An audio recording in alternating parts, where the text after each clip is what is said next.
So dito na tayo harap, no? So ganun po man, mga kapatid. Praise God. Amen. Malikot tayo eh. Amen. Amen. Praise God. Dito tayo, harapan niyo ako, mga kapatid. Ayaw ko talikuran. Kaya dito muna tayo. Si Lord ang gagawa ng kapalaran dyan. Amen. Praise God. Amen. Okay, pumasok na po ang Kuya Edwin. Lapan natin si Lord sa bahay kay Edwin. Welcome kay Edwin. Amen. So, this is the message of continuation being a part to sa pinag-usapan natin last Saturday. Sino ba nandito sa Friday? Amen? Sino na-bless sa message noon? Lapan natin si Lord. Amen. In continuation ito mga kapatid kung saan na yung bigyan natin ng deep end na pagkakilala sa Panginoong Hesus, kasi yung tema natin sa buwang ito is Do You Know Christ? Now dito, isa to sa binabalik-balik. Amen. Isa ito sa binabalik-balik sa akin last 2 weeks, itong mensaheng ito na kung saan makikita natin yung unang paghahandog ng first family sa Diyos. Amen? Yes? Amen. So dito, ang sabi dito sa Genesis chapter 4, in continuation tayo ito mga kapatid, but bigyan mo natin ang introduction. Amen. Ang sabi niya, when it was a time for the harvest, when Cain presented some of his crop, a gift to the Lord, Abel also brought a gift, and the best portion of the firstborn lambs from his flock. Now, dito alam natin kapatid that the Lord accepted Abel and his gift, but did not accept Cain and his gift. This made Cain very angry and he looked dejected. So makita natin kapatid, marami pong nagturo dito sa verses na to, na kung saan ito yung paghahandog na mayroon, tandaan natin kapatid. Kasi ang paghahandog noon is a way of worship.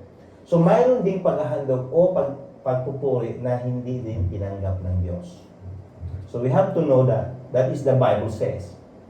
Ito ay very clear sa salita ng Diyos na mayroon pong paghahandog, lalo na sa first family na to, na hindi po, tinanggap ng Diyos. So ano pong mayroon, bakit hindi po tinanggap ng Diyos? Kasi ang sabi dito kapatid, amen, that when Cain, kung ginawa ni Cain kapatid, ang nararapat, itanggapin sana. So ano ba kapatid?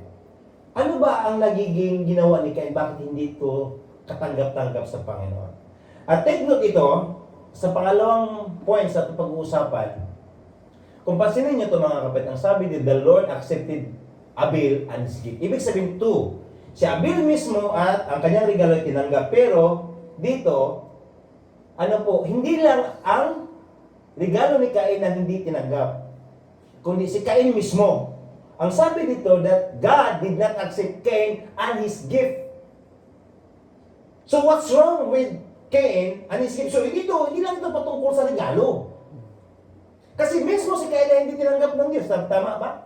He did not accept Cain and his gift. So ang regalo ni Cain at siya mismo ay hindi tinanggap ng Lord. Kaya nga si Cain, he was dejected. Yung, kapatid? Anong dejected? Yung disappointed siya. Nagagalit siya. Bakit? Because his gift and siya mismo ay rejected by God. Amen? Very clear, kapatid. No? We have to know na hindi lang ito sa regalo, kapatid. Kasi hindi lang regalo ang hindi tinanggap ng Diyos. Kundi, siya mismo at ang regalo niya hindi tinanggap ng Diyos. Kaya napakahalaga, kapatid. Na paano ba nakilala ni Cain at ni Abel si Lord? These two brothers. At we are brothers here. Amen po. Amen? Amen. At alam natin na lahat tayo naghahandog sa Panginoon. Handog ng aawit, papuri, pasasalamat. Now, when we do what is right, kapatid, yan ang sabi ng Diyos dito, kapatid. When Cain do what is right, hindi tatanggapin sana ang kanyang handog, mga kapatid. But, dahil hindi po nagawa ni Cain in the next verse, kapatid, kung ano ang tama, kaya hindi po tinanggap ng Diyos ang handog ni Cain at si Cain also. So, dalawa po, mga kapatid. Kaya nga pag-uusapan natin, dito ngayon kapatid, paano po nakilala ni Cain at ni Abel si Lord. Katulad ngayon mga kapatid, do we know Christ? Kilala ba natin ang Panginoon Jesus? Yun po pag-uusapan na mahalaga sa ating mga buhay ngayon. Na kung saan, siguraduhin natin na kilalanin natin ang Diyos na ayon sa pagkakilala niya sa atin, hindi sa ating pagkakilala sa Kanya. Na God that we serve, the God that we call is not a God of imagination. That we imagine things. That we put God in our mind. God cannot be put in our mind. Kapatid. In some point, kapatid, dito, Cain was rejected because, ano nangyayari kapatid? Because ang sabi niya dito mga kapatid, you will be accepted if you do what is right. That is the Lord said. Sabi, tatanggapin. Tatanggapin ka. Kung ginawa mo yung tama, ano ba ang tama? Sa paglapit sa Diyos, sa paghahandog sa Diyos, even sa mga panalangin. So magiging tama lang yan mga kapatid if we really know Christ. So handa ba natin kilalanin ng lubusan si Lord ngayon? Are we willing? Amen. Are we ready? Yes. Amen. Praise the Lord. Lakpakan natin si Lord. Yes! Ito ang sabi niya Apostle Paul, ang ating 10 verse ngayon. Ang sabi niya, I once thought these things were valuable. So, inisip ko noon na napakahalaga ang mga bagay na to. But now, I consider them worthless because of what Christ has done for me. Now, pause muna tayo dyan. Kilala natin si Apostle Paul. Pag sinasabing si Apostle Paul, alam natin kung pag-usapan sa kasalukuyan ngayon, siguro masasabi natin he is a doctor of theology. Kasi ang mga Pharisee, hindi ka po pwedeng magturo ng kasulatan o maging Pharisee pag wala kang alam sa salita ng Diyos. Ibig sabihin, most probably, they memorize everything. So alam nila, ang lahat ng books, kapatid, that is in Old Testament, lahat na yan, they are so familiar kasi yun yung buhay nila. At the same time, kapatid, yan din po ang batas ng kanilang bansa noon. Kumbaga, ang bansa nila, it was guided by the Old Testament, or you can say the Torah. Katulad sa bansa nito, di ba, guided sa na libro nila. It the same way, noon kapatid. So makita natin na Apostle Paul, ang biography ni Apostle Paul, kung titingnan natin ang kanyang resume ni Apostle Paul, he is accomplished, Pharisees. Kumbaga may aral siya. He is a theologian. Mga Pharisees, mga theologian yan. Kumbaga kapatid, kung sa atin wala tayong panama. Tama po? Tapos, ang sabi ni Apostle Paul, kung pag-usapan na magiging propeta, at magiging Israelita, kalahin din siya ni Benjamin. So, ibig sabihin, totoong propeta din siya. Totoong Israelita din siya. Na kung pag-usapan naman mga kapatid, magiging Romano din siya. Roman citizen siya. At the same way, galing din sa, lahi ng Israelites. So, ibig sabihin, napaka-elite niya kapatid. Kasi noon, mananako po ang mga Romans, pag Roman citizen ka, hindi ka basta-basta. So makita natin ngayon, ang resume ni Apostle Paul, kumbaga, more than overqualified. Tatak yan, kapatid. Tatak yan ni Apostle Paul. Kumbaga, he is accomplished. Everything. Kaya ang sabi niya, I once thought these things were valuable. Akala ko na ito'y mahalaga noon. But ngayon, ang sabi niya, I consider them, worthless, walang halaga. Bakit? Dahil sa ginawa ng Panginoong Hesus sa Kanya. Na, masasabi ba natin, kapatid, na anumang mayroon tayo, that's all worthless. Yung pera, worthless yan. Yes, nandito tayo, mamumuhay for sustenance, but worthless because nakikita natin kung gaano ba kahalaga ang mayroong Panginoong Hesus. Kaya ang sabi niya, yes, everything is worthless. Pinapatutuhanan niya ulit. When compared with, ano ang value ng Panginoong Hesus? Infinite value of knowing Christ Jesus my Lord. Yung pera natin, di ba, minsan nagpa-fluctuate yung value. Minsan bumaba, minsan most probably bumababa yung pera. Tama po? Yung pera ng Saudi, lahat ito bumababa. Yung cellphone ngayon, binili mo, next year bababa yan. Yung ikaw ngayon, yung talent fee mo, sa kabataan mo, mataas pa kasi malakas ka pa. Pagdating sa pagtanda mo na, bumababa din yan. Bakit po? Kasi, siyempre, di ka na, matanda ka na, yung sa mga gawain, yung kalakasan, wala na. Pero ang sabi dito, kapatid, lahat ng mayroon si Apostle Paul, lahat ng kanyang credential, siguro masasabi nating education, yung kanyang katayuan, yung identity niya, everything, kung sabi niya, is worthless compared the infinite. As pag sinasabing infinite, walang katapusang halaga sa pagkilala sa Panginoong Hesus. So imagine nyo kapatid, ano bang meron dito? What is really Apostle Paul mean? Ano bang ibig sabihin o sinasabi niya Apostle Paul dito? Kaya ang sabi niya, for his sake, I have discarded. Ano yung discarded kapatid? Pag sabing discarded, tinapon. Everything else, and counting it all as garbage. Kung magtapon ka ba ng basura, kapatid, babalikan mo ba yan? Pag basura, mabaho. Ang sabi niya, lahat na kanya natutunan is garbage. Ibig sabihin na hindi na niya kayang balikan. This is what he mean, kapatid. Kung anong meron siya, katayuan, ano pa, koneksyon, ano pa kapatid, sa government, saan lang koneksyon, sabi niya, everything, all of that, are discarded. Ibig sabihin, tinapon niya, at pagtapon niya, hindi niya kayang balikan. Bakit? Kasi garbage. Mabaho na, ayaw na niya. Ito yung, isipin niya kapatid, ano ba ang mayroon dito na paano ba sabi ni Apostle Paul of the infinite value of knowing Christ? Kaya ang sabi niya, para matapon niya to kapatid, para makilala niya ang Panginoon Jesus, kailangan niya itapon. Kaya ang sabi niya, so that I could gain Christ and become one with Him. Bakit po? Kasi pag puno tayo sa mga dala-dala natin, ng mga titles, mga kakayanan, kapatid. And yet, we said, Lord, use me, Lord, fill me. Sabihin ko sa inyo, kapatid, God cannot fill you. Hindi ka mapunuan ng Diyos. Pag puno ka sa sarili mo.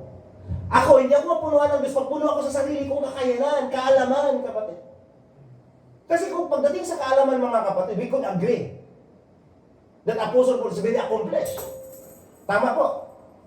But why Apostle Paul? Ang sabi niya, garbage ang lahat. Anong garbage? Mabaho, ayaw ko nang balikan. Lahat ng mayroon ako, yung credential ko, yung katayuan ko, para makilala ko lang si Kristo. Kasi kapatid, hindi natin makilala ang totohanan ng Panginoong Jesus pag puno tayo sa sarili natin, kakayanan, kaalaman, ano pa pwedeng gawin. Bakit po? Kasi hindi tayo makakaroon ng pagkikipag-isa sa Kanya.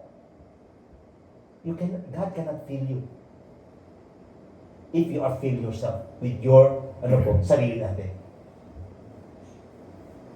Amen? Kaya fill mo na, kahit sabihin mo, Lord, fill me. Paano ka pupunuin yung baso, mga kapatid? O dalawa kang baso. Sabihin mo, Lord, punuin mo yung baso to. Paano mapupuno kung puno siya sa tubig? Tama po? Kaya nga, sabi na Apostle Paul, I discarded everything. Ibig sabihin, he emptied himself. Kapatid, kung anong mayroon siya, at tinapon na niya, ayaw niyang balikan, para I gain Christ and become one with Him. Do we desire na magkaroon tayo ng pakipag-isa sa Panginoon Jesus? Na mag-gain natin si Lord? Desire ba natin yan? Desire natin. Plakpakan natin si Lord. Okay. Now, ang tanong ngayon, since kilala natin si Lord, amen? Kilala natin si Lord, huwag kayo matakot ka ba? Kilala natin si Lord. Amen. At the same way, kilala din ni Apostle Paul si Lord. But ang tanong ngayon, how much Apostle Paul know Christ? Katulad din sa atin ngayon, gaano ko ba kakilala si Lord? Si Lord. Now, could you imagine, kapatid, Apostle Paul, writing, more than half, amen? Si Apostle Paul, sumusulat po na more than half of the Bible. Tama po. New Testament. Could we agree on this? Kapatid, mag-agree naman kayo sa akin. Pwede ba tayo mag-agree dito? Tatagalogin ko na lang, ha? Hindi, pwede ba tayong mag-agree dito na si Apostle Paul, kilala niya si Lord kasi siya yung sumulat ng more than kalahati na libro sa New Testament. Could we agree on this? Amen. And could we agree na sa gifting ni Apostle Paul, sa revelation ni Apostle Paul, yung manifestation ng gift, sa maraming church na tinayo niya, kapatid, makikita talaga natin na kilala niya ang Panginoon. Amen? Kilala niya pa. Pero kung isipin natin ngayon, mga kapatid, kung sa 100% pagkilala niya sa Panginoon, tayo nasa siguro 1.1.1%. Kumbaga, less. So imagine natin yan, mga kapatid, no? Gaano kakilala kaya ni Apostle Paul? So napakakilala niya kasi, di ba sa Acts chapter 9, nagkaroon siya ng revelation. He saw the risen Jesus Christ. Nakita niya, ilang beses napakita sa kanya. Tama po?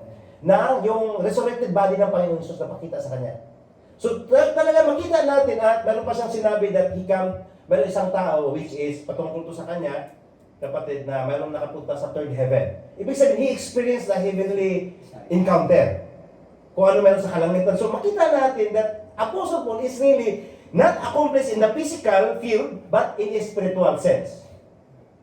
Tama po, kapatid. Kasi sa lahat ng giftings, sa speaking of tongues, sabi niya, salita siya ng mga iba't ibang lingwahe, which is hindi yung lingwahe na pangkaraniwan, kapatid. No? That is spiritual language.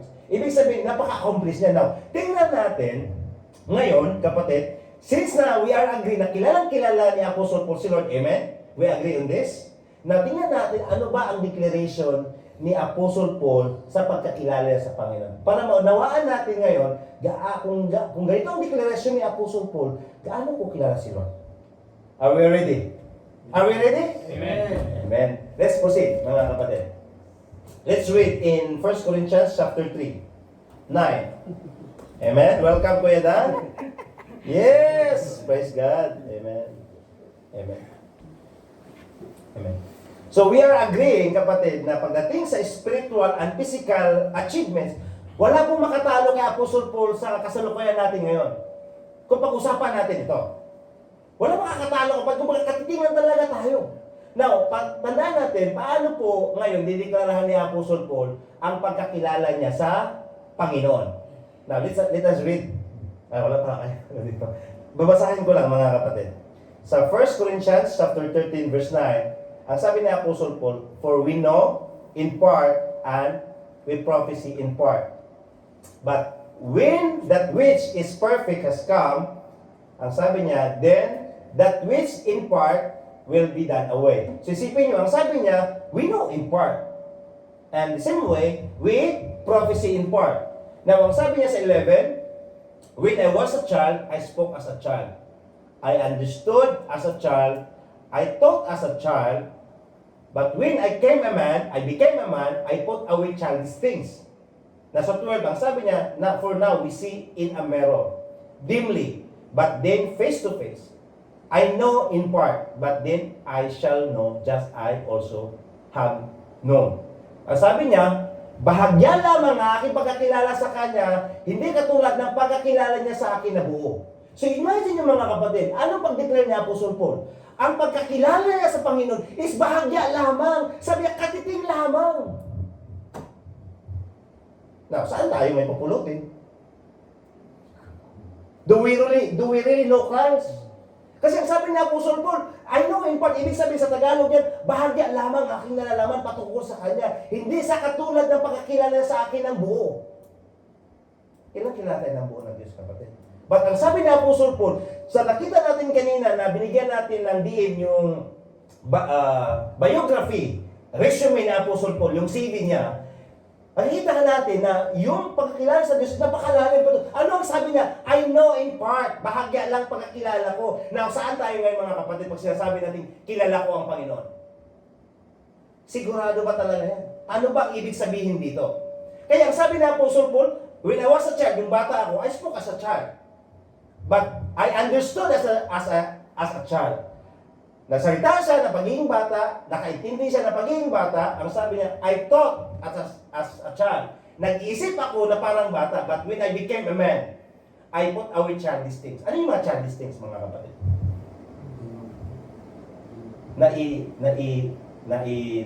Na-set aside na ba natin ang mga parang batang isip, batang pag-uugali, at batang reaction sa ating mga boy bilang Christian? Kapatid, pagkaunawang bata, mangusap na pagiging bata, at mag-isip na maging bata, do we become a man in Christ? Do we become like a man, kapatid? Like yung matarog na pagkatao, kapatid, na kayang tumayo. Do we become like that? Kahit si Apostle Paul, he became a man, but ang sabi niya, tingnan niyo, mga kapatid, for we see in the mirror dimly. Ibig sabihin, pag nakatingin sa yung pagkakilala niya sa Panginoon, para nakatingin sa salamin, ay yung dimly, yung malabo pa. Malabo, kapatid. Kung ibig sabihin na hindi talaga yung klaro pa. Imagine niyo, kapatid. Harap-harapan niya, kausap ang Panginoon. Kapag usapan natin giftings, kapatid, siya yung nag-reveal lahat ng giftings. The 9 gifts of the Holy Spirit in the 1 Corinthians. Nagmamanifest yan sa kanya. And yet, ang sabi niya, and as now we see in the mirror dimly. Ibig sabihin, kapatid, yung pagkakilala sa Panginoon, kapatid, ang sabi niya, sa kanyang katayon, malabo pa yan. Bahagya lang aking pagkakilala sa kanya. Eh, mahirap yung magkakaroon tayo ng conclusion sa ating buhay, no? Even me, kapatid, I also awaken on this. Na, kilala ko na talaga sila. Ito talagang nais ng mundo. Kapatid, kung sinasabi natin to at nagkaroon tayo ng conclusion sa buhay namin, maya naman tayo sa sinabi ni Apostle, I know in part. Tama po ba, kapatid? Do we really know Christ? Kasi, that is the declaration of Apostle Paul. Kaya nga, we have to come to agree. Pagdating kay Apostle Paul, talagang nandun yung spiritual, kumbaga, pedigree niya. Pedigree yung pinakamataas. Katulad sa mga level ng Apostle John, mga ganun na mga level, mga kapatid. And yet, ang sabi niya, I know in part. Dimly lang, malabo lang aking pagtingin, aking pagkakilala. Amazing po, kapatid, no? Kung paano po hinayuan ni Apostle Paul ang pagkakilala niya sa Panginoon Jesus. Kaya nga, ang sabi niya, infinite value. Infinite. Walang katapusang halaga. Kaya nga, ang sabi niya, we know in part and we prophecy in part. Part lang, kapatid. Ibig sabihin na hindi talaga siya buo. Kaya sabi ni Apostle Paul, pag darating na pagkabuo, ibig sabihin, nandun na pumunta na sa glorified body, ang sabi niya, yung magiging part, mawala na siya. Bakit? Because you are one with Him. Maging kaisa ka na sa Panginoon Jesus. Kaya nga minsan, alam mo yung sa labas, mga manong, alam mo yung kilala ng Panginoon Jesus. Sabi ko, it's amazing. No? Yung karoon yung tinatawag na posting, yung malaking kilala ang Panginoong Isus. And yet, Apostle Paul, nandun pa rin yung, in humility sa Kanya. Sabi, bahagya lamang aking pagkakilala sa Panginoon. Kapatid. Amen po. Palakpakan natin si Lord. Now, the question is a very intimate question. Huwag niyo sagutin, na just pwede niyo sa puso at karoon tayo ng reflection. Do I really know Jesus now? Sa ating napag-usapan kanina about kay Apostle Paul, paano niya kilala ang Panginoon Jesus. Ngayon, kapatid, kilala ba talaga natin ang Panginoon Jesus? Balikan natin, kapatid. Balikan natin yung mga times na yun na nandun tayo na parang akala natin na kilala natin ang Panginoon Jesus ng lubusan. Amen? So, dito tayo mga kapatid. To know Jesus is not the same. Hindi ko sinabing hindi po, but it's not the same knowing His historical life. Bakit? Kung pagdating sa historical life, alam po ni Apostle yun. Apostle Paul. Bakit kapatid? Kasi yung pinapatunayan niya na ang Panginoong Hesus, mga kapatid, ay siya yung nasulat doon sa Old Testament. Tandaan natin, at that time, wala pa pong New Testament. Kung baga kasalukuyan pa lang. By historical life, kasama si Apostle Paul, actually persecutor siya at that time. So, ibig sabihin, 100% kilala niya ang Panginoong Hesus. Tama po. Walang question. So, ibig sabihin, kapatid, pagkakilala natin sa Panginoong Hesus is not the same knowing historical life, that is number one, and it is not also the same knowing, the correct doctrines regarding Jesus. Ano yung correct doctrines? Yung regarding lang sa, alam mo yung tama na pangaral at tama na pamumuhay kung ano ang meron sa Panginoon Hesus. It's not the same. Ano ba sinasabi ni Apostle Paul na tunuhin? Kasi mga kapatid, kung pag-usapan natin ang historical life at ang regarding sa doctrine, wala nang makatalo si Apostle Paul. Kasi ang sabi niya, I imitate Christ. Di ba? Ginaya niya mismo ang Panginoong Hesus. At binigay niyang buhay niya. Walang makatalo dito mga kapatid.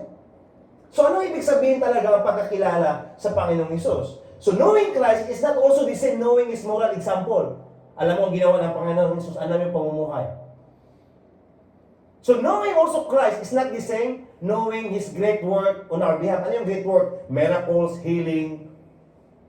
So what is really about knowing Christ now? Ano ba ang sinasabi dito ni Apostle Paul that ang sabi niya that I may know Him, yun ang pinag-usapan natin last time sa IP, sa Friday kapatid, about knowing Him deeply. Ang sabi niya, and the power of the resurrection and the fellowship of the suffering. So mayroon siyang tatlo pong bagay na binanggit. Ang sabi niya na makilala po at maranasan itong power, kapangyarihan ng pagkabuhay niya at makikipagsalamuha sa kanyang paghihirap.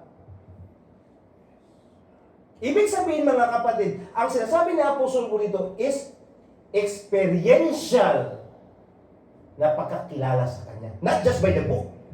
Kasi yung Bible, masusunog yan eh. Pwede ba sunugin itong Bible? Yes, ito mga kapatid. Marami pong sumunog yan, yung mga Nazis. So, pagdating niya sa salita, is not just more than a written word. Katulad ng pagkakila, nais ni Apostle Paul, mga kapatid, is not the historical value, historical life of Jesus, yung doctrine ng Panginoong Hesus, yung knowing sa example ng Panginoong Hesus at yung mga ginagawa niya. Ano bang sinasabi mga kapatid, na sinasabi ni Apostle Paul dito, that I may know Him? Amazing yung napag-aral natin. Na-remember niyo pa yung Friday natin pinag-uusapan? Yung anong ibig sabihin na sinabi ni Apostle Paul that I may know Him? At ang uusapan natin yan mga kapatid is knowing the power of His resurrection. Amen? Ano ba natin yun? Na sinabi ni Apostle Paul na gusto niya na makilala sabi that I may know Him, that is one, at the power, ibig sabihin na magkaroon din siya ng karanasan sa kapangyarihan ng kanyang pagkabuhay, that I may know the power of resurrection, that I may know the fellowship of His sufferings. That's what it means, kapatid. Now, wala natin pag-usapan last time, yung pinakababa, kapatid. Kasi pag mag-conform ta sa kanyang kamatayan, talagang hindi na natin yan kayang maabot sa ating pampisikal na kaunawaan at kaunawaang dito lang mga kapatid. Now, dito muna tayo. The power of resurrection. Ano bang meron dito sa kapangyarihan ng kanyang muling pagkabuhay? Ano ba yung para sa akin dito? Para sa'yo, kapatid. Katulad ni Apostle Paul. Amen? Part 2, pag-usapan natin. The power of His resurrection. Ating kilalanin. Now, knowing Jesus means also, kapatid, knowing the power of resurrection. Ibig sabihin, kung nais natin makilala ang Panginoong Hesus, kilalanin siya at ang kanyang kapangyarihan na muling pagkabuhay. Bakit? Because this power is imparted to us now. Dahil ang kapangyarihan na ito, kapatid, ay pinagkaloob din sa atin. Hindi yung that when we die. Hindi yung mapunta ka sa langit, mabubuhay ako.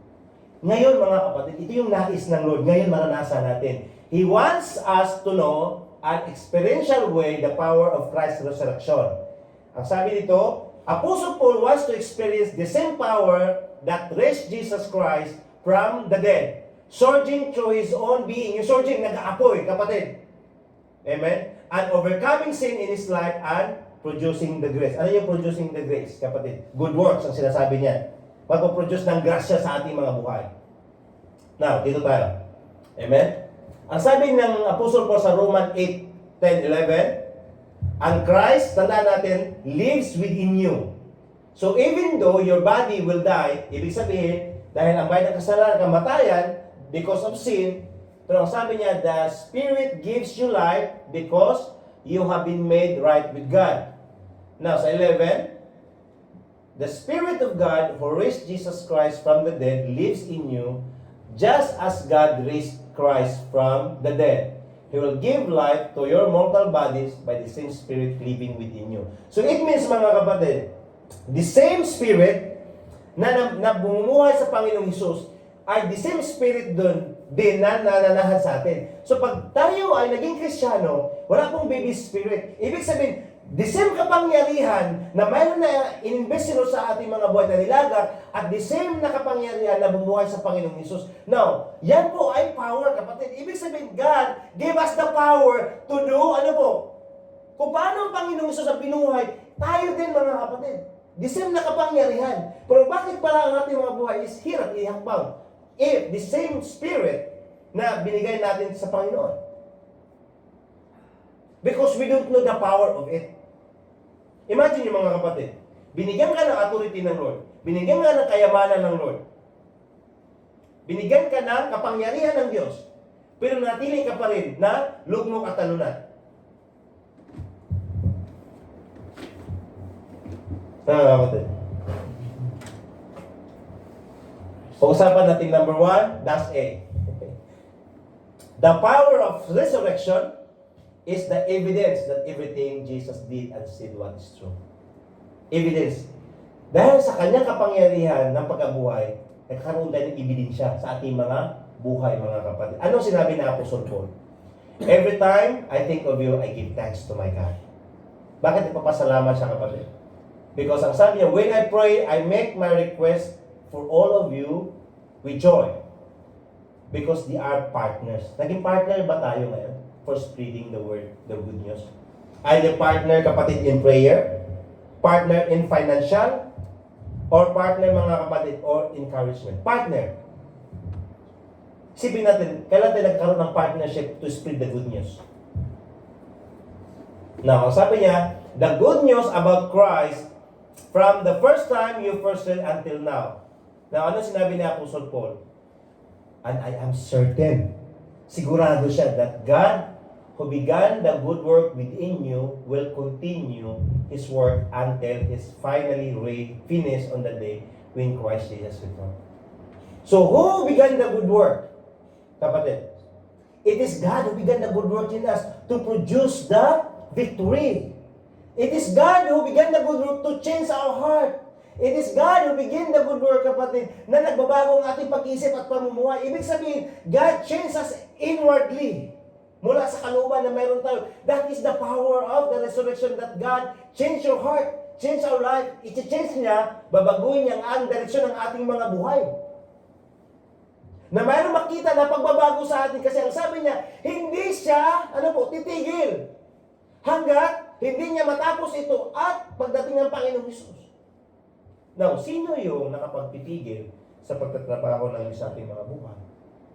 Sa kapangyarihan ng pagkabuhay ng Panginoon sa atin. Nabuhay na ba ang salita ng Panginoon sa ating mga buhay? Kapatid.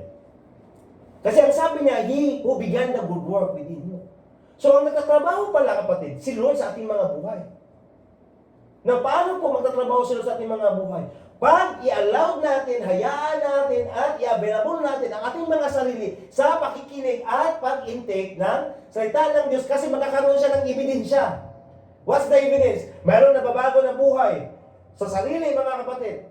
Sa pananalita, sa pag-iisip, sa paglakad, pakikisalamuha, mayroon mababago. Because this is the good news that will work within us. Ikaw at ako, mga kapatid.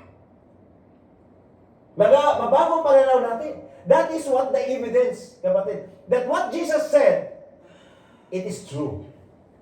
Kung anong diniklarahan ng Panginoong Hesus sa atin, totoo po yan. Amen? Yan po ang kapangyarihan yan, mga kapatid, sa ating mga buhay ngayon na nag-work out sa atin.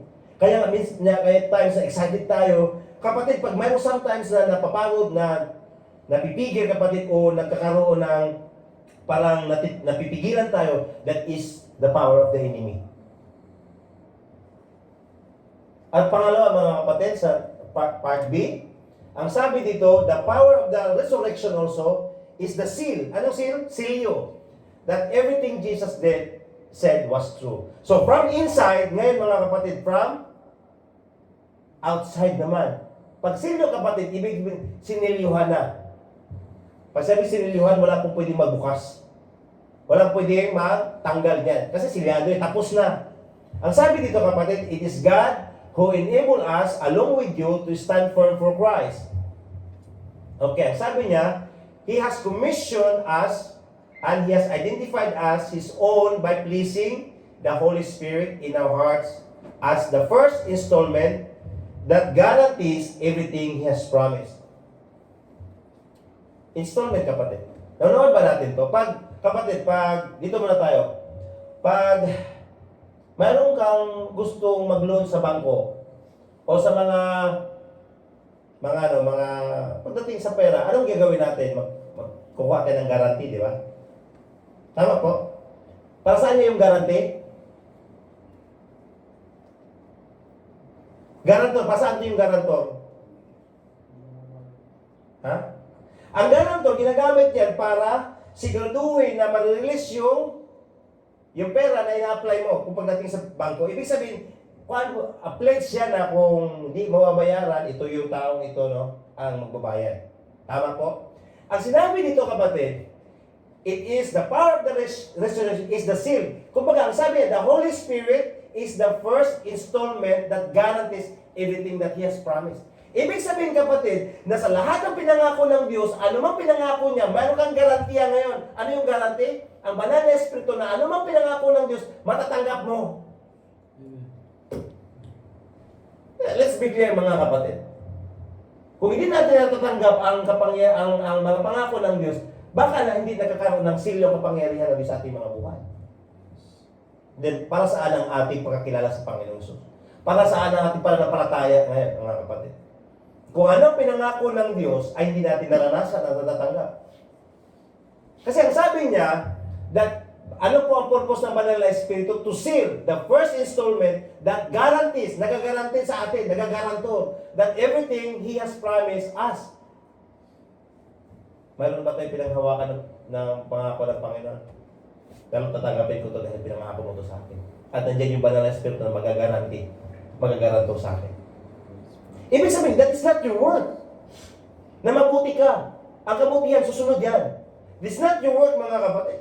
It is the work of God sa ating mga buhay na nais niyang maranasan. Ibig sabihin, kapatid, nandiyan na lahat o. Nandiyan na lahat o. Kailangan mo na. Ano ba kailangan mong hindi matanggap? Nandiyan na lahat, kapatid. Tama ba? Yan sinabi naman, He is the one guaranteed us through His Holy Spirit. Yan po ang power of resurrection. He make evidence sa ating mga buhay inwardly, and now He will make evidence outwardly na kung saan nakikita natin na kasama mo si Lord kasi lahat ng mga sitwasyon, lahat ng mga trials, troubles, mananagumpay ang anak ng Lord. That what sabi dyan, mga kapatid. That the power of resurrection is the seal that everything. What Jesus said, and it was true. Kaya nga sabi ni Apostle Paul, now I call upon God as my witness. That I am telling you na totoo ito. Ang witness niya si Lord. Di ba bawal, sa Old Testament, bawal mong gamitin si Lord na mangako ka, mag-pledge ka as a witness. Pero ang sabi niya, now gamitin ko si Lord. Ang sabi niya, I call upon God as my witness ngayon. Sino witness mo? Pag mangutang ka ng pera, di ba kapatid? Yung kakilala mo, ito talaga witness. Garantiyan yan. Kapatid, si Lord mismo ang witness dito. Si Lord mismo ang nangako, nag-garantor. Si Lord mismo ang mag-witness. Kapatid, wala akong rason na hindi mo matanggap ang lahat ng pangako ng Lord. Yan po ang power of resurrection, kapatid. There will be no reason. Kaya ang sabi niya, the reason I didn't return to Corinth was to spare you from the severe rebuke. Kasi ayaw niya na ma-rebuke ang Corinth. Bakit ang Corinthians? Ano na yan sa Corinthians? Because they are carnal Christian.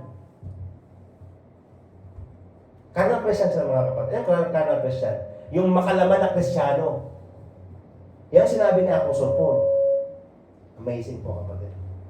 Kung mag-rebuke tayo, naging pagpapala pa sa atin. Okay? Huwag niya sagutin, kapatid. Let's be so in our heart, no? Let's be in our heart sa ganung mga bagay. Kasi medyo deep yung bibitawan ni Apostle Paul dito. Kung pansinin natin, mga kapatid, you cannot make God as a witness. Kasi pinagbabawal niya sa Old Testament. Di ba? Huwag mong gamitin kayo ng Jerusalem. Kasi ang Diyos, kasi ang mundo, ay paanan niya. Huwag natin gagamitin ang pangalan ng Diyos. And yet, Apostle Paul boldly declared that my God is my witness. That I am telling the truth. So ito yung purpose pagiging Kristiyano, kapatid. Ang sabi dito, amazing. God, everything He has promised. Ang sabi niya, there is a guarantor who is the Holy Spirit. Guarantor, kapatid. Ibig sabihin, hindi ka pagpapalain dahil sa magandang gawa mo. Pagpapalain ka ng Lord, maranasan mo ang pangako niya dahil sa mayroon siyang guarantor sa ating mga buhay, which is ang kanyang banal na Espiritu. At ano pa? Si Lord ang witness mo. Lord, you are my witness on this. I will receive it. I will receive it. Hindi mo pwede, hindi mo matanggap, kapatid. It's very impossible, hindi mo matatanggap yan. Lahat ng desire mo ngayon, lahat ng nais mo, it's very impossible, kapatid. Unless ikaw mismo ang pumipigil niya. Amen? Tulog ba lahat? Palapakan natin si Lord? So So the power of resurrection, mga kapatid, is an evidence power. Ibig sabihin, mayroong ebidensya. Ang buhay mananampalataya na Kristiyano to. Mananampalataya to. Mayroong ebidensya, kapatid. Is there any evidence in our life? Inwardly and outwardly? Sa kalooban natin at sa panglabas ng ating mga buhay? Yan po ang nangyari sa the power of resurrection. Kaya sabi ni Apostle Paul that I may know Him and the power of His resurrection. Amazing, mga kapatid. Amazing, nawa na dalangin ko na nagkaroon tayo ng excitement ngayon sa mga pangako ng Lord. Na ang pangako ng Lord ay hindi lang ito basta-basta binitawan ng Lord para mapako ito sa atin. Ang pangako ng Lord ay hindi basta-basta binitawan na hindi natin maranasan matatanggap. Tali si Lord sa kanyang mga salita. Pag pinangako ng Lord, pag binitawan ng Lord, tutuparin niya. Kasi mayroon niya kailangan, ang nais ng Lord na makakaroon ng ebidensya sa atin. Yung kapangyarihan niya na gumagana sa ating mga buhay. Yan nga, the power of resurrection is the evidence power. Is there an evidence in my life? Nagbabago na ako. Parang dati magalitin ako, pero ngayon, parang nakapagtyaga na ako eh. Dati mapagmura ako, pero ngayon napipigilan ko na eh. Mga kapatid. Dati madamot ako, pero ngayon nagbibigay na ako eh. Ano nangyari? Pag may sitwasyon naman, sa lahat ng sitwasyon, anong klaseng sitwasyon? Dati ang hirap, pero ngayon nag-aantay na lang ako sa katagumpayan sa dulo. Evidence, kapatid. There is an evidence power. Amen? Pasensya na kayo mga kapatid, no? I will ano ko itong isang step kasi medyo mataas eh.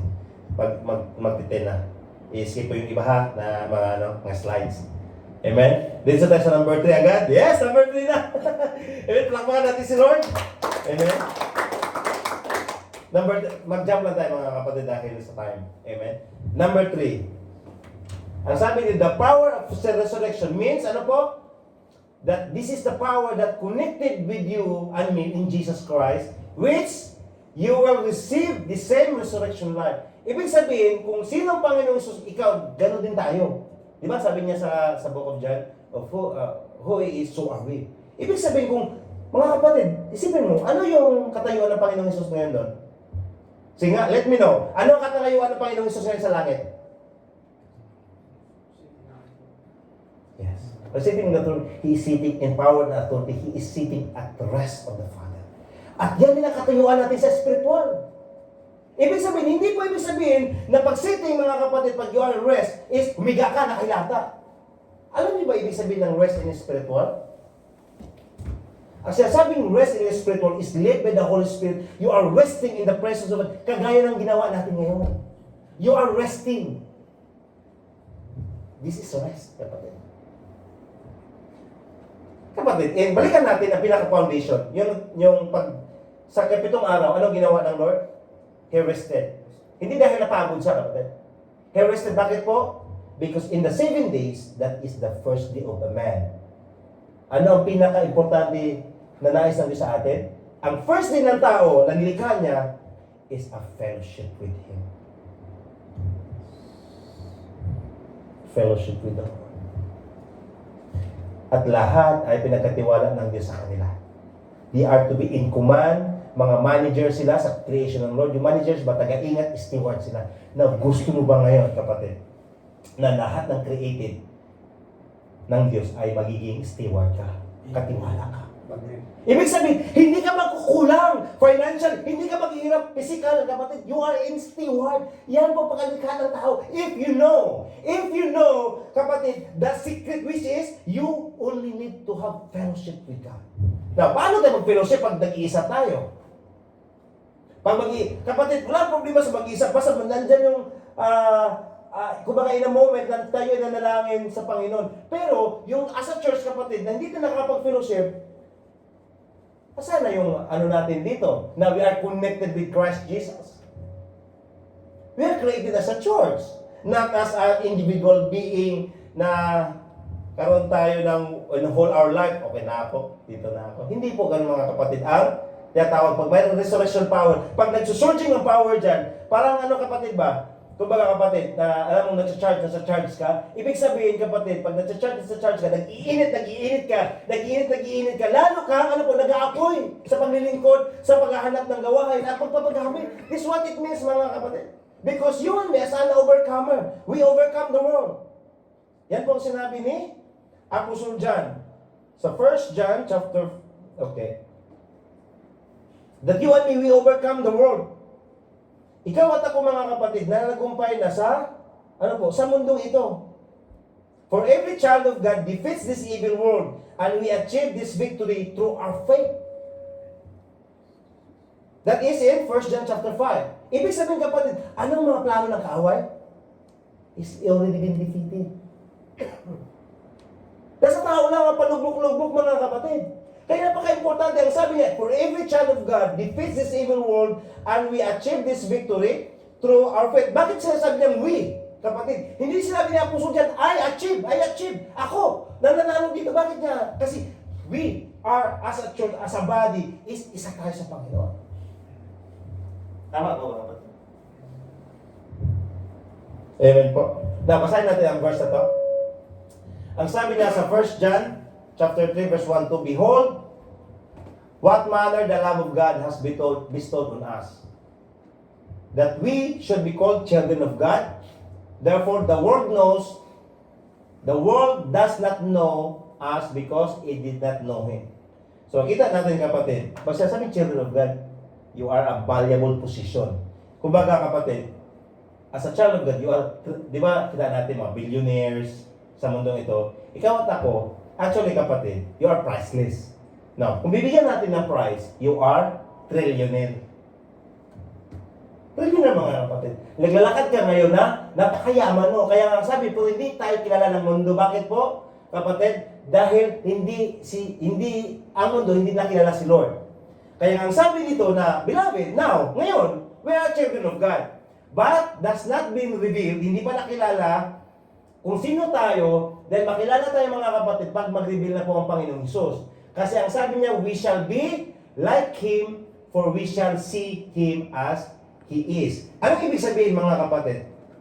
The same, kung ano natanggap ng Panginoong Hesus, maging katulad niya tayo. Ano yung meron ng Panginoong Hesus, magiging ganoon din tayo mga kapatid. Yan po sinasabi niya, kaya nga, when we are connected with Jesus Christ, we receive the same resurrection life. Ito yung pinapalabikan ng mga Kristiyano ngayon, mga kapatid, na sa habang paglilingkod, bakit hindi tayo, yung nanatili tayo mga kapatid? Kasi ito yung ating inaantay dapat. Na hindi lang dapat natin inaantay kung kailangan tayo pagpapalain. Kasi susunod lang yan mga kapatid. Ang mga pagpapala, consolation lang yan. Ang healing, consolation lang yan. Kapatid, ano yung ibig sabihin ng healing kapatid? Biblically? A children's bread. Para sa mga bata. Kung gusto nyo malaman, anong pagdating sa healing? Pambata lang. O bakit ngayon, pagdating sa healing, bakit ang hirap natin pag-struggle tayo sa ganito mga bagay? Since ang sinabi ng pambata lang yan. Because we really don't know Christ. Yan po ang mahalaga dito na unawaan natin. Kaya nga, ang sabi dito sa number 3, and everyone who has this, have hope in Him, purifies himself. Ano yung purifies, kapatid? Paano ba tayo mag-purify? Paano ba pinipurify ang mga bagay? Di ba, pag pinipurify ang tubig, sinasala? Ang ating mga buhay, mga kapatid, nagkakaroon ba tayo ng pagsasala sa ating pinapakinggan, pinapanood, sinasamahan, sa ating mga personal na buhay. Kasi ang sabi niya, just He is pure, na magiging puro tayo. Kasi kapatid, hindi tayo magkakaroon ng pag-purify kapatid unless na ating nakakasama, ating pinag-uusapan din. Kaya kasama tayo ng pinag-uusapan Word of God. Kung nasa mundo tayo mga kapatid, paano ka makapag-purify doon kung sumasama ka din? Kung hindi man mananampalataya ang kasama mo. Na di ko sinasabi na, iwanan mo sila o hindi mo sasama. Sinasabi ko dito, pag lahat tayo ng sama-sama sa pagiging kapatiran, lahat na nakakasama natin sa mga nasa mundo, how we can purify ating naririnig, nakikita, iba-iba. Kasi kung sasama mga kapatid, nandun yung purification. Kasi nandun yung paalala. Kumaunawa lang natin. Fellowship in the Lord, not in the flesh. Amen? So, ibig sabihin, the power of His resurrection is a life-giving power. So, meron kapangyarihan ngayon mga kapatid na ano po, may bago na sa ating mga buhay ngayon. Ang ating mga buhay is nasa buhay na ng Panginoong Hesus. Excited ba tayo doon? Amen. Alam ba natin ibig sabihin nun, mga kapatid? Pag our life is in Christ, ano ba ibig sabihin nun? Kasi minsan kasi hindi natin nabigyan ng din. Ibig sabihin, mga kapatid, ano man ang atang ng kaaway, hindi siya makakapag-penetrate sa'yo. Hindi siya mananagumpay sa'yo, mga kapatid. Actually, hindi dapat makapag-penetrate eh. Kasi yun ang sinabi ng Psalm, hindi dapat siya makalapit sa ating mga tahanan. Yun ang sinabi ng Book of Psalm 91. He cannot come near to our dwelling. Kung minsan sa atin, nakakalapit, ang sitwasyon, at ano pa? Hirap tayo na makahawang. Really, God giving us the power of His resurrection. At tandaan natin, the same Spirit that raised Jesus Christ from the dead, it is the same Spirit that lives within you and me. Imagine yan, mga kapatid. Hindi po yan baby spirit o half spirit o yung kalahati na kapangyarihan. Yung buong kapangyarihan, nasa sa atin din. Amen po? Napakalis sa conclusion ng mga kapatid. Okay. Dito tayo. Amen. Saan na tayo ngayon, mga kapatid?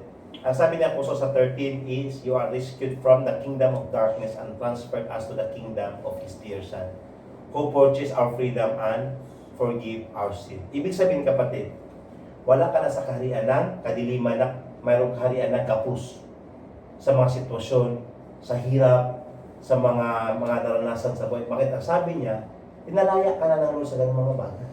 You are purchased, sabi niya, who purchased our freedom and now transferred ka na. Ibig sabihin, kapatid, pag imagine yung mga kapatid, pag nasa kaharian ng Saudi Arabia, yung mga royalty doon, ano meron sila? Ano meron sila, kapatid? Pag sabi ng royalty doon sa Saudi Arabia, inisip ba natin na naghihirap sila sa ano nila? Na imagine natin, kung dito mga royalty, hindi nakakita natin pamumuhay nila, how about naman ngayon, pag na tayo sa kaharian ng kanyang anak? Ano ang meron natin? Ano meron sa atin? Kaso lang, mga kapatid, ang sabi niya dito, He enable us to share in the inheritance that belongs to His people. Ibig sabihin, pinamudmud na, pinabigay na ang mga kamanahan. Yung ano po, those people who live in the light. Now, the thing is, are you living in the light? Nanahan ka ba ngayon sa ilaw? Ano ba ibig sabihin ng nanahan sa ilaw? Yung mga ilaw dito? Eh, wala ka brown out? Yan ba? Pag sasabing nanahan sa ilaw, mga kapatid, yung on palagi sa salita ng Diyos. Aktibo palagi sa salita ng Diyos, hindi aktibo sa mundo. Naka-on ba yung palagi ang salita ng Diyos sa ating mga buhay? Kasi nandito sa mga kapatid, binigyan ka ng ngayon na, binahigyan ka ngayon ng kamanahan. Bakit ang kamanahan natin, hindi pa natin may enjoy? Kasi hindi natin alam.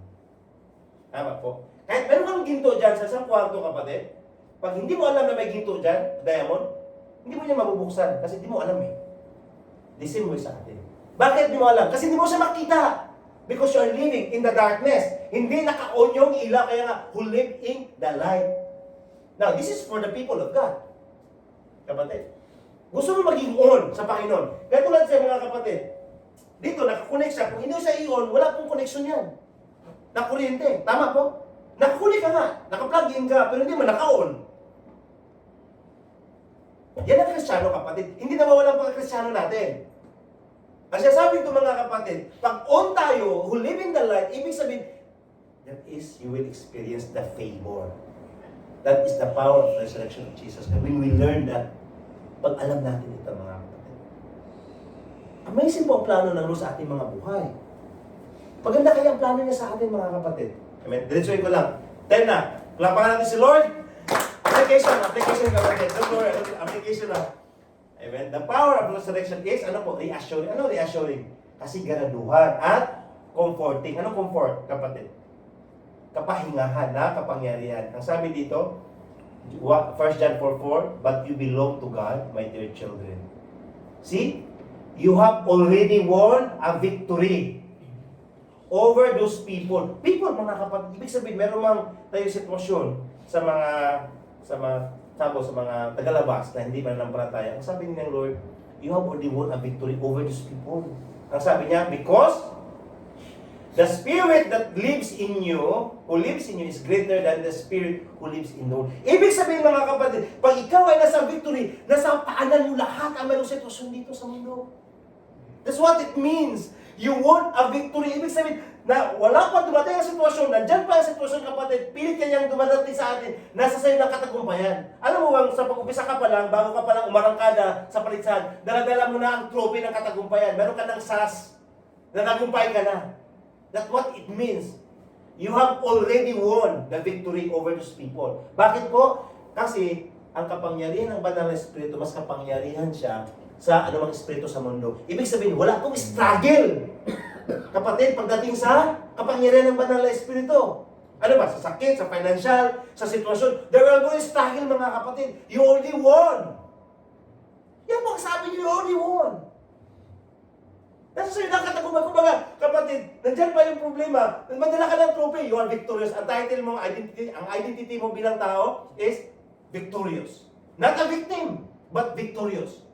That is the power of Jesus Christ. Binibigyan ka ng kasiguraduhan at, ano po, kapahingahan. Nasa kabila ng sitwasyon, mga kapatid, greater is He that who lives in me than He is in the world. Amazing po yan, mga kapatid. Yan po ang, ano po, kaya ang sabi ni Apostle Paul, lahat bibitawan ko. At ang sabi niya, basura niya lahat. Para makilala ko ang Panginoong Hesus at ang kanyang kapangyarihan sa muling pagkabuhay. Because that power, mga kapatid, is anuman dito sa mundo. Spirit of sickness, spirit of disease, kapatid, is just only in your feet. Spirit of depression, ano pa, kapatid? Spirit of loss, yung mga espiritu dyan sa mundo na nagdadala sa ng mga iba't iba, kapatid, na mga ginagawa ng kaaway sa ating mga buhay. All of that, ang sabi dito, you have already won a victory. Ibig sabihin, kapatid, pag mayroon kang sitwasyon, ang sabi ni Apostol dyan, count it all joy. Bakit? Because nasa sa'yo na ang katagumpayan. Amazing. Dapat, ang mukha din natin mga kapatid, yan pa mga mukha naman na nagumpay. Dapat yung mga mukha tagumpay, yung galak na galak. Tayo tayo mga kapatid. Parang yung mukha, parang ating mga mukha kapatid, yung lubog na lubog pa rin, parang hindi tayo na nagumpay. Amen, praise God. Amen. Praise the Lord mga kapatid.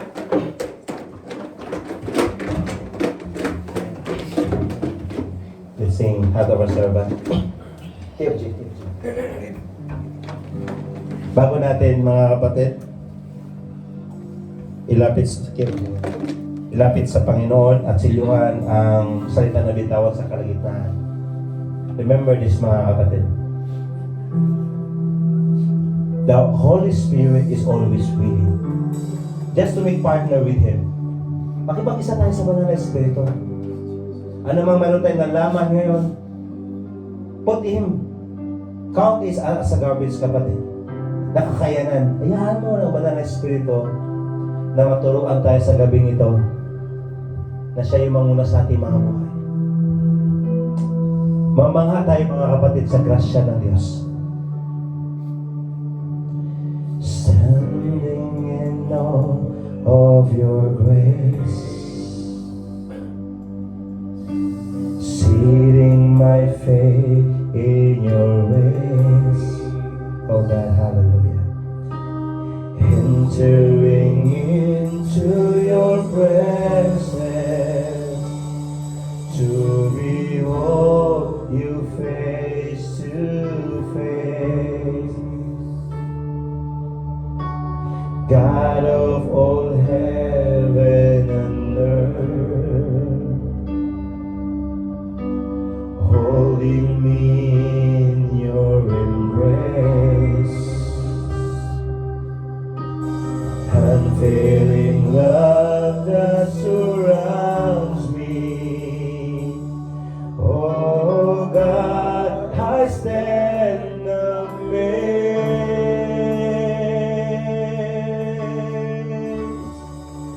My Jesus, my Lord, you're the love of my life.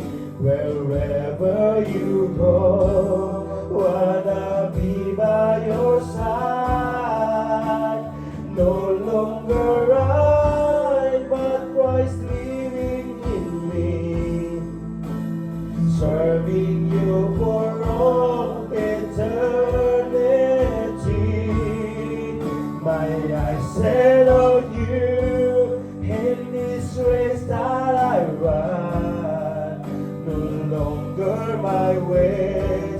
let your will be done. Make me your servant, my heart's ever true. Clinging to the cross, I follow you. My Jesus, my Lord, you're the love of my life. Wherever you go, wanna be by your side. No longer I, but Christ living in me, serving you for all eternity. My eyes set on you in this race that I run. No longer my ways, your will be done. Make me your servant, my heart leader true. Clinging to the cross, I follow you. I follow you.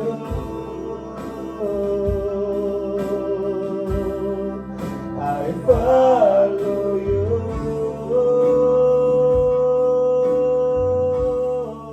I follow you.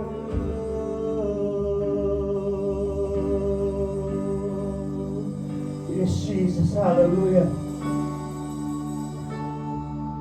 Let's set our eyes unto the Lord. That it's no longer I who lives, na hindi dapat na tayong nabubuhay sa ating mga sariling kapatid, but it's Christ lives in me. This is what Apostle Paul declares, that it is no longer I who live, but Christ lives in me. There will be no our ways. Hindi na dapat kaparaanan natin, mga kapatid.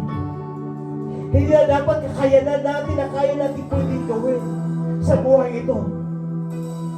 That is no longer our ways, but it is the ways of the Lord in our hearts, in our lives. Lord, it will be your ways. Lord, right now, sa mga osong Panginoon, Lord, we cling to the cross. Lord, we cling to the cross and follow you. Lord, nais namin, Lord, hallelujah, na ikay masundan sa mga nais mo sa aming mga buhay. Lord, ikaw ang nais namin, na may lakad namin ang nais mo sa amin, na maranasan namin ang iyong kapangyarihan sa muling pagkabuhay, na makilala ka namin ng lubusan. Please desire it, kapatid. Dahil ang buhay naman ng palataya, pag walang kapangyarihan, magiging biktima ka sa mundong ito. Maraming nalulugmok na mga Kristiyano. Hindi yan ang plano ng Lord sa buhay natin. Kapatid, hindi yan ang disenyo ng Lord sa pagbuhay natin.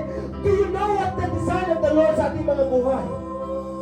Ang sabi niya, you have already won the victory. You have already won the victory. Remember this, your identity. You have already won the victory. Meron ka mang sitwasyon ngayon. Kapatid, meron ka mang sitwasyon na hindi mo inaasahan. Meron ka mang naramdaman. Kapos ka man sa mga sitwasyon, kapos ka man sa emosyon. Sa trabaho man yan, sa pamilya man yan. Ano bang kapos na inatan ng kaaway? The Lord said in His Word, ang sinabi ng Diyos sa kanyang mga salita, you have already won the victory, anak. Make a stand, kapatid. Make a stand in agreement with the word of the Lord.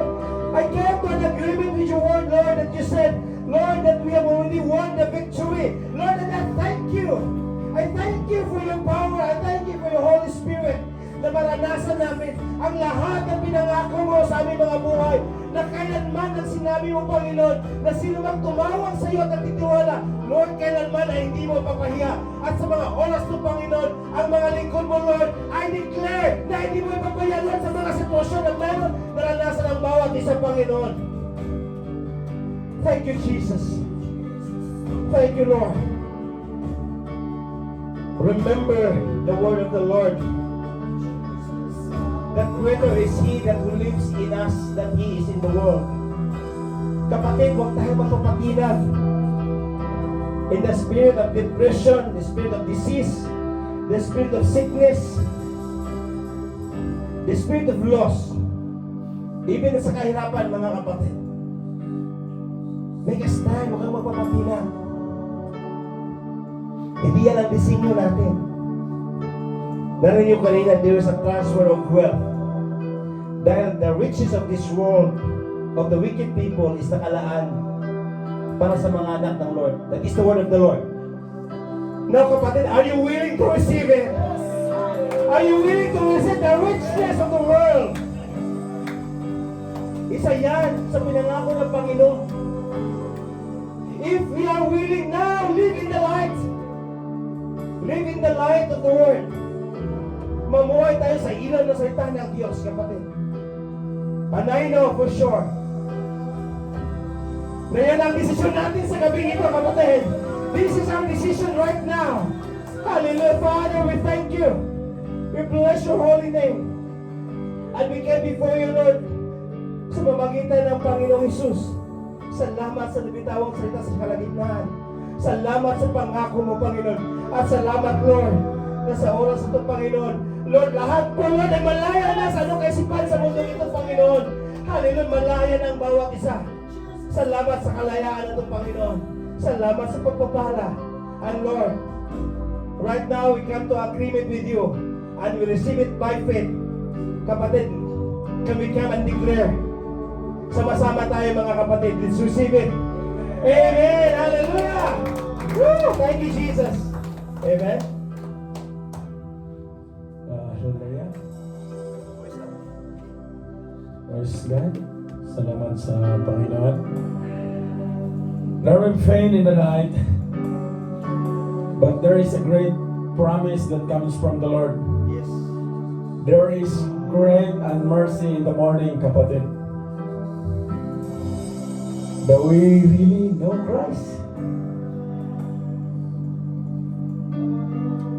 Apostle Paul has all the skills sa reputasyon na mayroon siya, mga kapatid, bilang Pharisee, more than what we have today.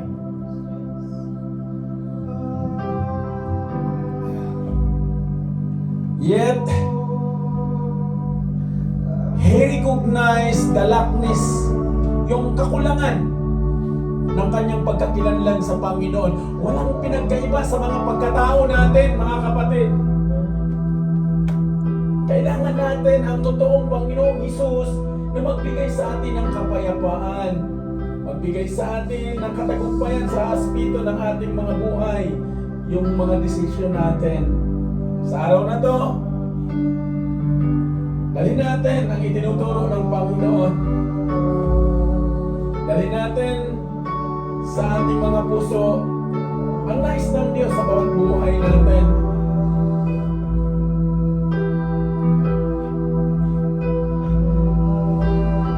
Let the love of Christ reign in your hearts today. Nasaan ka man aspeto, dalhin ng Panginoon, kapatid. There is rain, the former rains and the latter rain that the Lord said in His Word. It will change everything.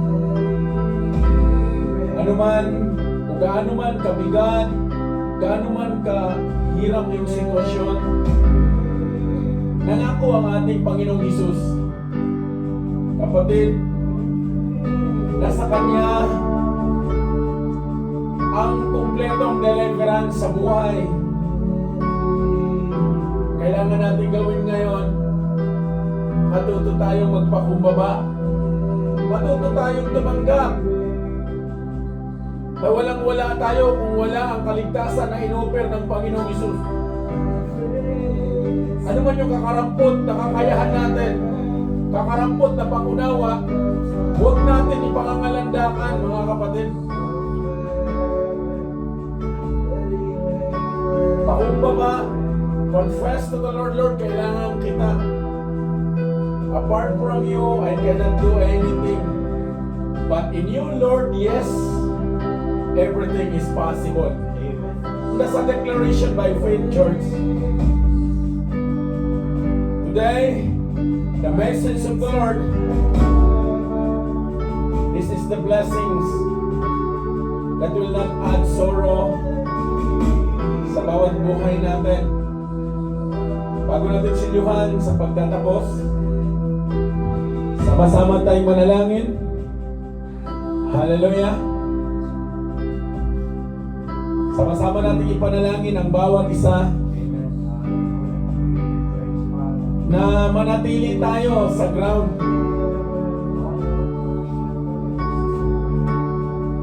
Yung pakumbaba ba na hindi lang basta pakumbaba.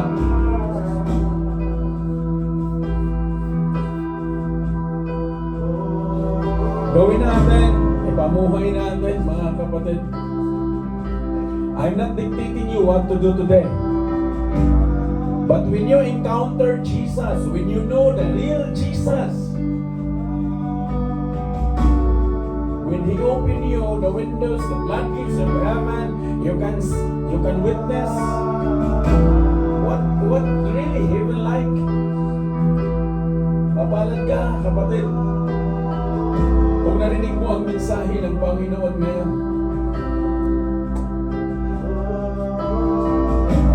wala na tayong idagdag, wala din tayong ibabawas.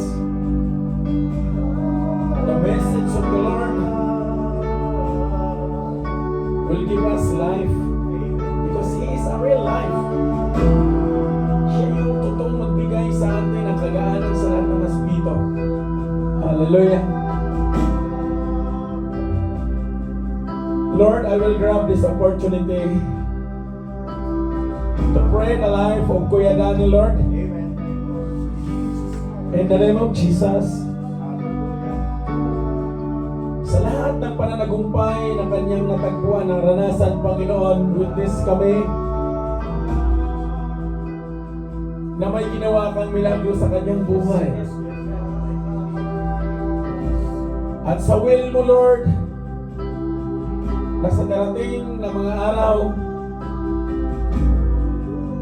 ay lilisan siya sa bansang ito. Lord, isa ako sa magpasasalamat na natagpuan mo siya, Panginoon. Natagpuan mo siya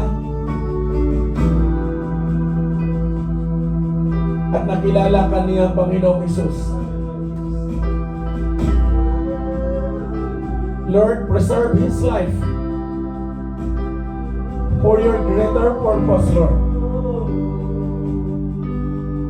Hindi man sa lugaring ito, Panginoon, but I pray and declare by faith, sealed by your blood, in the name of Jesus, you prepare something sa kanyang buhay. Greater is He, and that is you, Jesus. Sa pinaplano mo sa kanyang buhay at pamilya. Lord, ako'y nagagalak na nakasama namin ang kapatid sa araw na to, sa kabila ng pagod, sa kabila ng walang pahinga, Panginoon, you preserve him for today and for his life, Lord. Lord, maraming salamat na sa mga nalalabing araw, Panginoon, Lord, I have desire that you will open something new sa kanyang buhay, Panginoon, that he may witness that through Jesus who promised. Kung ang mundo, Lord, pinagsaraduhan kami ng pinto, ang sabi niyo, Panginoon, sa iyong mga anak, you will open the windows of heaven. Mayroon kang bubong na bubuksan, Panginoon. Because you, as our Lord, never change. At naniniwala ako, Panginoon, na sa araw na to, malinaw ang plano mo sa kanyang buhay. Maraming salamat. Hallelujah. And Lord, I pray for the life of Preston, Lord. Sa lahat ng kanyang nakatagpo, naranasan ngayon, Panginoon, ang buong pamilya, Lord, show him your mercy.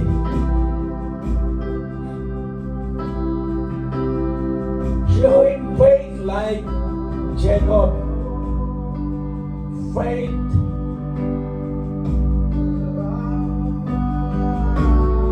that can move mountains. Hallelujah.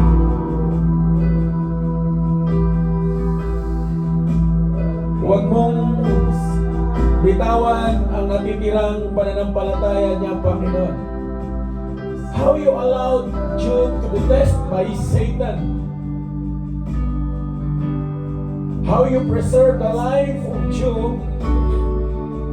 Lord, preserve the life of Preston, Lord. Loobin mo, Panginoon, na makakasama ko pa siya, Panginoon, sa ubasan mo na maglilingkod. Even ang pamilyang ito, Panginoon. Lord, I honor you that you are the author and finisher of our life.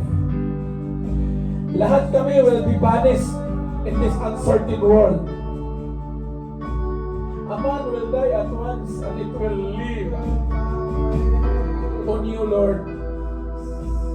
Kung naniniwala akong Panginoon na sa kabila ng aming dinaranas sa sitwasyon, mayroon kang malinaw na plano.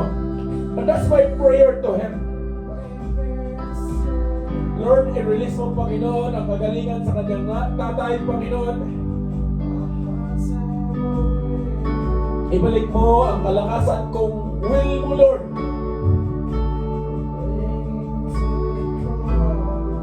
Ibul ka na Diyos na kayang mag-restore ng pangalawang pagkakataon o pangatlong pagkakataon sa buhay ng Tito Benson, Lord. And same as we, Lord, sa mami ni Auntie Almi, Lord,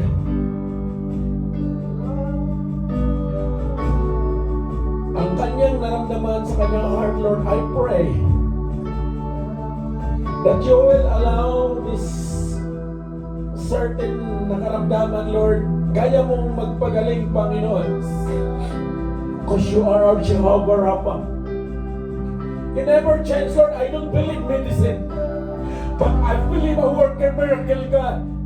Lord, honor this prayer today na makarating sa buhay ni Tita Brenda, Lord. At most especially, Panginoon, sa kapatid ni Kim Preston. There's a failure. There's a failure of heart. Kay Marvin Marinig, Lord, I pray na lahat ng ito, Panginoon, dinipunin mo, Lord. Lalong-lalo na sa karamdaman na mayroon din ang Kuya Preston, Lord. He was diagnosed. And I don't believe that diagnosis, Lord. I believe you. I believe you, Jesus, na nagpagaling, Panginoon, sa babaeng dinurugo ng maraming taon, Panginoon. Pinagaling mo by faith. Pinagaling mo, Panginoon, yung kaibigan. Nung apat na magkakaibigan, Panginoon, na yung kaibigan nila matagal na karantay sa higaan. And when they have faith, the Lord forgives sins. Yun yung nais kong i-request mo sa iyo sa gabing ito, Panginoon. And let this congregation witness what you will do on this prayer, Lord. This church now, faith. Bring down, Lord, and offer to you.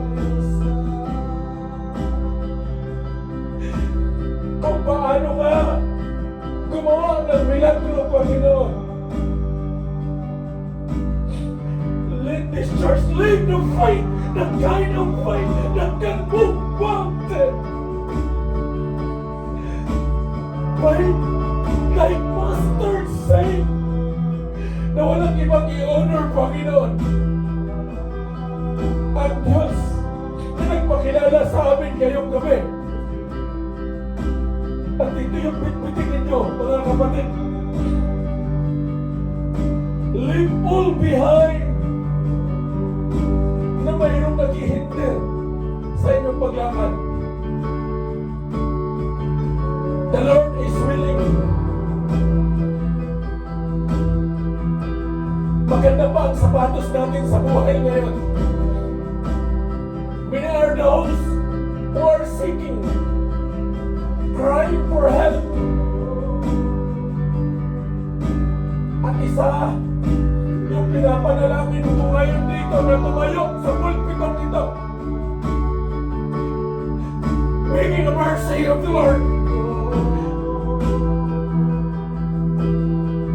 Walang-wala yung tinayong natin, kapatid.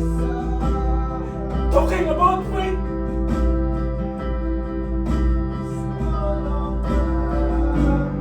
Binigyan tayo ng pagkakataon ng Diyos to repent and remember that this day will be honored by God. For this is the day that the Lord has made, and we will rejoice. Rejoice. Habang may kalakasan ka pa, kapatid. There may be pain in the night, but there is joy in the morning, and that is a promise na binitawan ng Panginoon. Lahigit ang sundo na Lord. Natagpuan ka pa, kapatid, na nakatayo sa holy ground na mayroon kang tinayuan ngayon. Value that ground, because no one knows what will happen next. Huwag kang angambante. If you have chance, fig and have mercy unto the Lord, dahil ang Panginoon dapat siyang nangako. Lord, I pray, palayain mo ang kongregasyon na ito, Panginoon.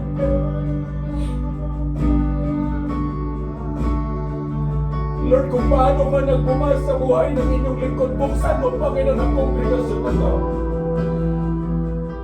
Seal this congregation by faith what heaven likes, why we serve. Make us servant, Lord. Gawin mong servant ang bawat isa. Like the individual families in Macedonia na in-exhort dito sa harapan, Panginoon. They are begging to serve, not to be served. In the church, out of their burdens, they beg to serve. They beg how to be used on the kingdom of God. Lord, allow this night. Marami mo kaming plano. Higit sa lahat ang plano mo, Panginoon. Mayroon kang gagawin, Lord, mula sa araw na to. You are our great healer, our Jehovah Rapha. You are our great provider, our Jehovah Jireh. You are our Jehovah Nissi, our victory. Today, I claim by faith, declare this church na ang buhay ng bawat isa ay bago na, Panginoon. Uuwi, maghiwalay kami, Panginoon, na dala ang aral mo na itinayo ng iyong lingkod sa harapan, Panginoon. Salamat sa buhay ng aming Prenils. Salamat sa mga mensahe mo, Panginoon. Lord, i-restore mo ang kalakasan ng bawat isa Lalo na sa may mga pasok pa sa araw ng bukas. Lord, doon sa mga kapatid na hindi namin nakasama, I pray, nawa ikaw, Panginoon, ang makita nila. Nawa ikaw yung magiging katagumpayan nila, Panginoon. Hallelujah. Lord, itinataas ko din sa inyo, Panginoon, ang meeting na magaganap sa araw ng bukas ng hapon. Lord, I pray na bigyan mo kami ng wisdom. Paano kami magdesisyon? Paano namin i-govern ang sanctuary mo na naayon sa kalooban mo, Panginoon? Give us a heart of worship, Lord. A heart to be servant. Patuloy mong turuan ang bawat isa, lalo na sa Espiritu, Panginoon, ng pagpapakumbaba. We own nothing, Lord. Ikaw ang may akda ng aming mga buhay at ikaw ang aming kayamanan. Sa ngalan ng Ama at ng Anak at ng Banal na Espiritu, Lord, uuwi kami sa pananagumpay na mayroon ka. Sa pangalan mo, Panginoong Jesus, at sa gabay ng iyong Banal na Espiritu, Lord, release your blessings on this church. In Jesus' name, Amen.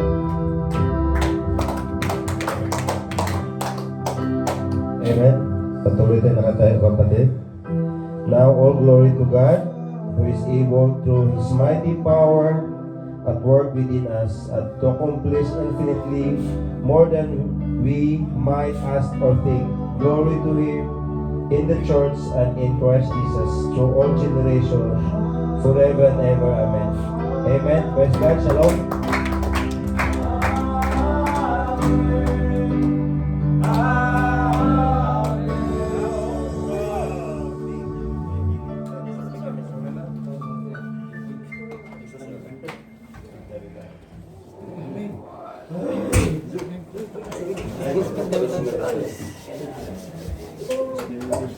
Hey, Danny, welcome.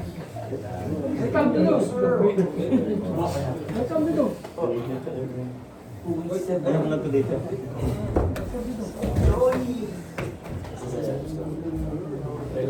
Galing naman ako. Pinakita ako. Galing na ako.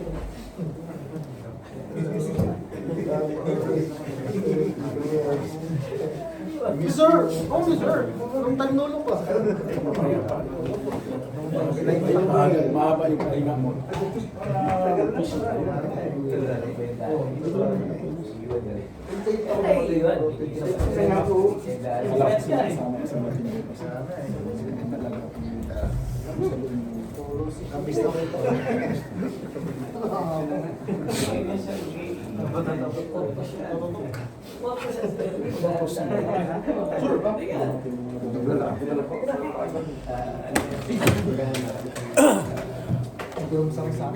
Pero bumigay talaga yung TV. Ngayon lang nangyari yan?